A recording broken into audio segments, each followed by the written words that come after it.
মুসা আলাইহিস সালাম আল্লাহর সাথে সরাসরি কথা বলতেন। ওয়াকাল্লামাল্লাহু মুসা তাকলিমা। সুবহানাল্লাহ পড়েন, আওয়াজ তুলে সবাই বলেন সুবহানাল্লাহ। এখন বনি ইসরাইল হচ্ছে পৃথিবীর সবচেয়ে গোয়ার জাতি।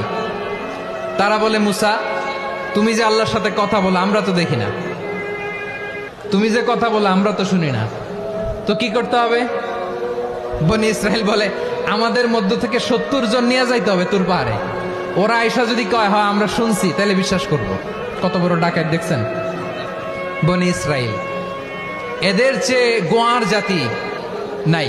এত গোয়ার তুমি করেছো মুসা আলাইহিস সালামের সাথে।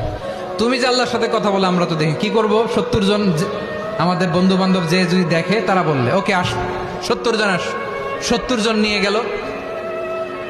মুসা আলাইহিস সালাম হারুন আলাইহিস সালামকে খেলাফা দিয়ে গেলেন, আল্লাহ ওনাকে নবী বানালেন। মুসা আলাইহিস সালাম বললেন, হারুন খবরদার, বনি ইসরাইলের মধ্যে তাওহীদের বাণী প্রচার করবা, ঐক্য ধরে রাখবা, বিচ্ছিন্ন হতে দিবা না। চলে গেছে।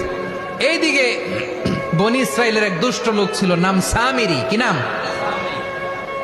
সামিরি।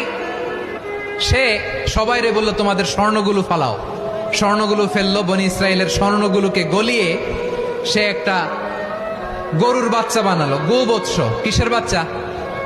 দেখেন গরুর পূজা কিভাবে শুরু হয় পৃথিবীতে প্রথম।